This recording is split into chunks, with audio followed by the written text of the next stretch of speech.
right, Terrifier, the horror sensation that a lot of people are talking about.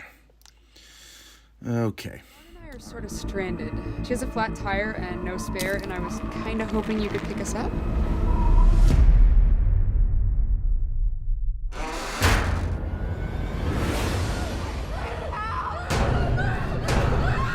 Okay. All right. So, I heard about this first movie a little bit after it came out, and a lot of people were saying like, "Oh, it's like really good," and it's also like really gory, and I'm like, "Well, okay, I'll check it out just to see what everyone's talking about," but not everyone. Actually, no one told me about there's practically no story. And if you know me, that's a big issue. So I love horror as much as the next guy, but I don't like, it's called grindhouse style filmmaking, where there's a concept or barely a resemblance of a story, and they just kind of throw that out the window and feature a lot of violence, gore, and nudity. So, filmmakers like Eli Roth with Hostel, or like Green Inferno, or like Rob Zombie with most of his movies, I'm watching them and I'm going, okay, what about the story? Like, is there something there? And then there isn't, and I'm like, well, then you're just doing mindless gore and nudity for sometimes no reason. It's like that thing in like Disney movies where characters will just start talking and then just abruptly interrupt into song. Well, with their movies, it's almost like just out of nowhere, characters will just kill someone violently and very gory, or you'll just see nudity for no reason. And it's like, oh, okay, it's one of these type movies. So I don't, if they have, story and they're like fleshed out quite well, then okay, but I'll give you points for that. But unfortunately, with most of Eli Roth and Rob Zombie films, I don't like them. This is on that level with Terrifier. So the story of this one, what little there is this clown named Art the Clown. He's, killing, I can't remember. They're not teenage girls, but he's just going out there killing people. And that's pretty much it for a story. And I don't mind when a movie doesn't have a lot of story. But if you have an opportunity like the Friday the 13th movies, it got to a certain point where they're just like, look, we don't care about the story. We're just going to go and move on. Which I don't mind. But with those, it was like, all right, we know. It's like, we know there's really no story left, but we want to continue the series. So we're just going to do this. And it's like, okay, I understand that. But when you take a concept like this, where it's like, okay, there's barely a story there, how about, adding up some details or like stuff like that? Maybe that'll help. To me, it didn't. And this was just a gory and nudity-filled film. And I don't have problem with those. It's just, if there's a point to them, And sometimes there was, but sometimes it was also just mindless, where I'm going like, why you don't have to be this brutal? And until we talk about 2. But if I had to say some positivity about this movie, the actor who plays Art the Clown, he was actually pretty good. He was very creepy. I mean, Art doesn't talk at all, so it's all in his mannerisms, all of the physicality, physical humor, and all that. And he actually does a really good job. And there's parts where I'm going like, okay, that's kind of creepy. And then boom, he does something else, and it's like, okay, I don't know where that came from. And I think that's what this film should have been more of. Was, yeah, they established a little bit that Art is a creep, mainly because he's wearing a clown costume, and that speaks for itself. But it's kind of like, all right, but who is he? I understand that they don't want to say like, oh, he's this kind of person, or maybe he's not even a person at all. He's an entity, kind of like Pennywise. Maybe he's a supernatural being, like, I would say like Michael Myers. But they don't say anything, so you're kind of like, I have no grasp to hold on to. So to me, I'm just like watching this person just killing people for almost no reason. It's like, what did they do specifically to have this upon them? And there was only one character that I liked and was actually following for the whole movie, because I'm going like, yep, I would be doing exactly the same thing that you're thinking of. But then halfway through the movie, this character, she gets killed off. And I'm like, oh, you pulled a Psycho? I'm like, okay. But, that's the problem, is I don't, with Psycho,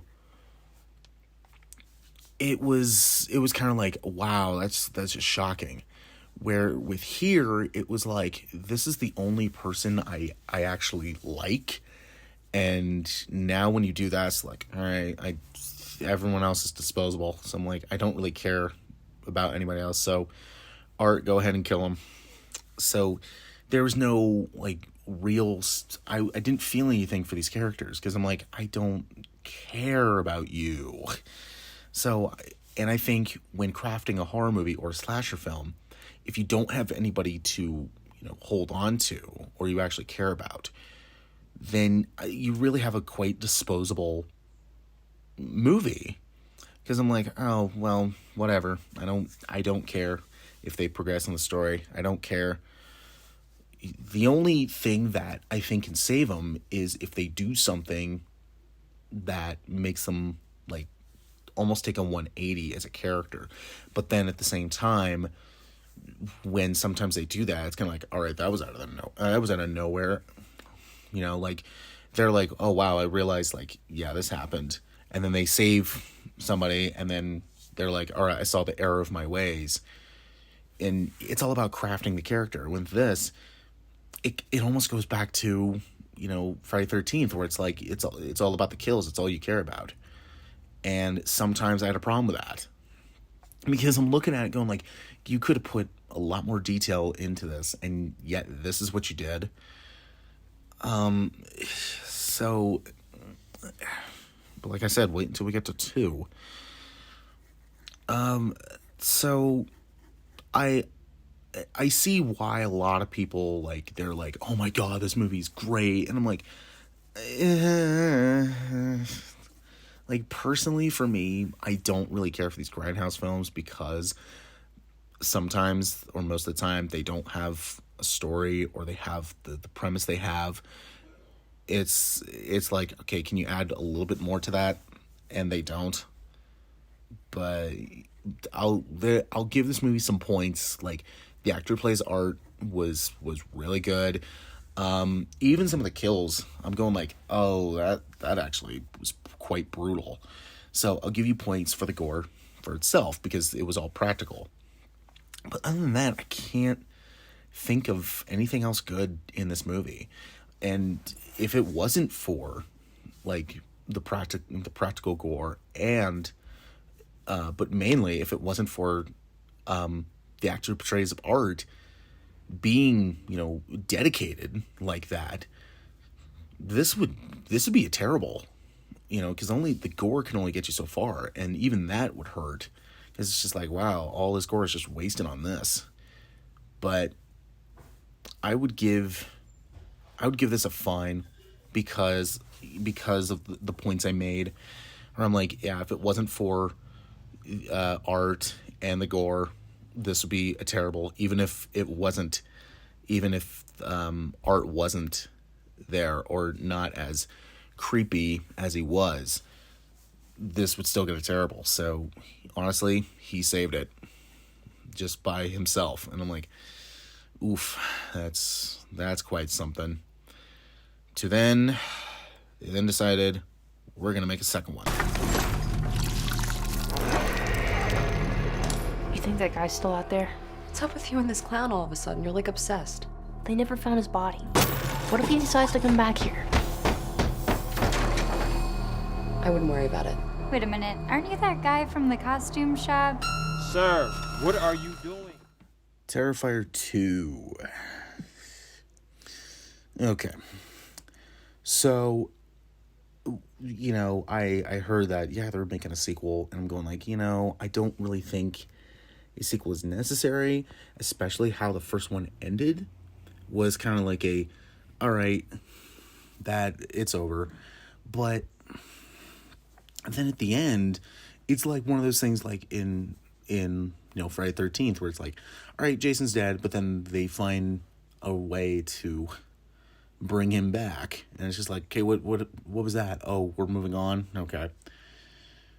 But with this, they do that. It's like, okay, he's dead, but then he's alive, and I'm like, yeah, no, you should be dead. But yet they don't explain how. Like, I need a little bit of clarity. Like, why is he alive? Like, is he a ghost? Is he, a demon? Is he like a superhuman? Like, what is it? Like, what is it about this I guess entity at this point, I don't know, that he's able to survive something like that? Like, what is it? Then they don't explain it. So first off, I'm going like, oh, so you're pulling what they do with those movies, where it's just like, hey, we don't care, just move on. And I'm like, sorry, you're hitting me already with, please explain, and I'll go with it. It can be stupid, but I'm like, you know what, at least I got something. But they don't. And that already put a bad taste in my mouth. And then I looked at the runtime, and it was almost 2.5 hours, and I'm like, oh, I don't need these slasher films. Like, unless there's a quality story there, then okay. And then I was hearing that, yeah, they were releasing it in some theaters, and that people were actually getting sick. And it was like, wow, it's like The Exorcist all over again. And people had to walk out, and because some fainted, some people were throwing up, and like there's this one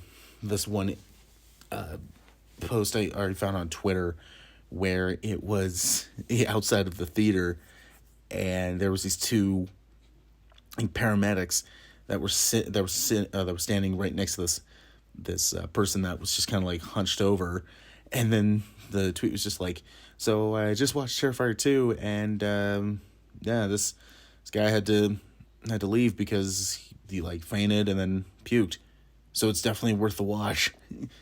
And I'm like, okay, like that's something.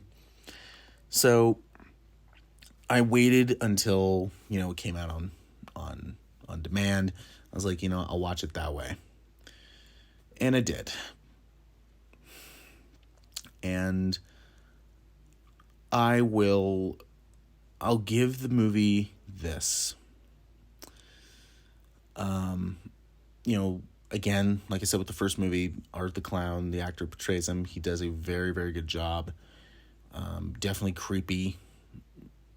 And actually plays a little bit more like clown stuff.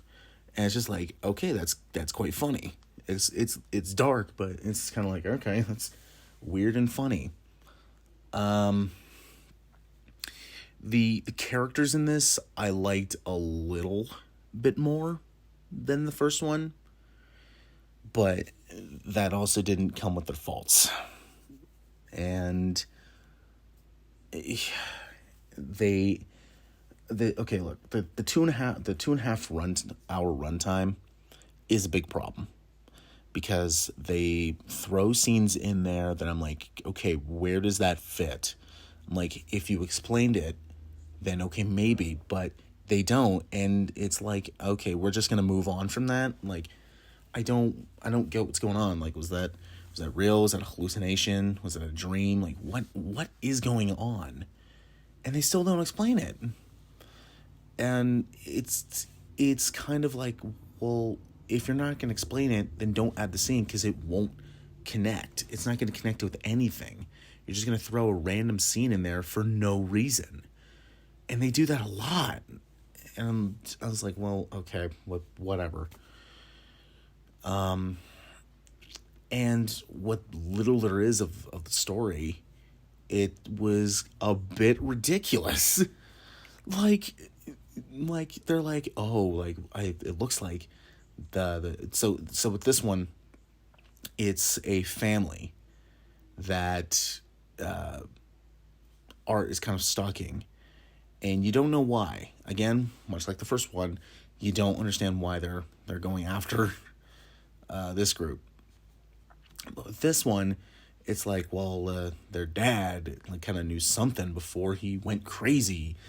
And it's just like, maybe he wasn't crazy. Maybe he was telling the truth. So it was doing that concept again. But this time it's just like, okay, but how did he know? Like, how? Okay. All right. We're just zooming past that. And then we get to the climax, which is where I had huge issues with. Because, like I said, they throw in moments that don't make sense because they're not connecting them. And they just say, you know what, screw this story, screw it. We're just going to throw this in here for no reason. And again, I don't need much story, but to have stuff randomly in your film and you're not going to explain it a little bit, like, oh, this happened because this. It's like, okay, I'm still perplexed, but at least it's something. It's better than nothing. But with this, it's like, oh, we're just going to throw this in here. Well, why is that? Oh, whatever. And we just brush that off to the side. I'm like, all right, so I don't understand this. I don't get it. So there's parts in here where it's just like, okay, was that real? Is like, what is going on? Like, I don't even know if this is reality anymore, because you're not making a whole lot of sense. And I know a lot of people are going like, well, you watch this movie for the kills and for the gore, like not for the story. I'm like, so we're almost watching a snuff film? Like, is that it? So I understand that there's a fan base for these type of films, and go ahead and like what you like. But me, it's like if there's no story or you're not explaining these events on why, like, this particular person is doing this or this situation is happening, then I'm like, okay, then why am I even watching it? But whatever. I guess I'm just not the target demographic for these type of films. Because during the climax of the movie, it was just like, we're gonna do this, and I'm gonna say this right off the bat: the main character that we follow, man, she should have been dead. I'm sorry, but there's so many parts where I'm like, yeah, you get hurt, I'm like, you should be very dead because of this. I'm like, sorry, but the fact that you're still alive right now, I'm like, the fact that you're able to get up and walk around like nothing happened, no, sorry, no. And I don't fault any of the actors. They're given what they've been given, and it's just there's no story, there's no nothing, there's no character development. So you're just like, all right, we're just gonna have this character. Okay, what makes them? You'll see, but that you'll see never comes, or when it does come, you're just like, what? Okay, whatever. That was not enough, and that sucked. So sorry. So I mean, sorry, but I don't care for these type of movies. This gets a fine, much like the first one. There were parts in it that I thought were clever. There were parts that I did somewhat like, but overall, it was the third act for me for this one. Where with the first one, it was almost the entire movie. And I'm like, with this one, I'm like, okay, I'm going with it for a little bit. And also, I'll say this, the gore, way, way overboard, to the point where I'm like, I'm almost watching a snuff film here. And I think sometimes they did actually use real gore. Well, not human, but it was kind of like, yeah, I don't think let PETA watch this movie. So, but I don't like these type of movies, because it's just like, all right, if you're just gonna throw mindless gore and nudity at the screen for no reason at all, not even for explaining oh, that's what this character does, if you're not gonna go into debt about that, then I'm brushing off your film, because I'm like, okay, now I'm just watching a snuff film. It's I understand, like I said, I understand that there are fans for these type of films, and go ahead, like what you like, but me, I'm not one of those. So when somebody says oh my God, in Terrifier 1 or Terrifier 2, this happened, I'm like, yeah, I thought that sucked. And it's but I won't, I'll tell them yeah, I didn't like it, but if you like it, go ahead, I don't care. But if they say oh my God, it's one of the best horror movies ever, I'm gonna be like, no, sorry, but no. Look, we're gonna have fun. Stress-free environment. Yep. Speaking of surprises, kids, we have a very special guest with us today, all the way from Miles County. Please welcome Art the Clown!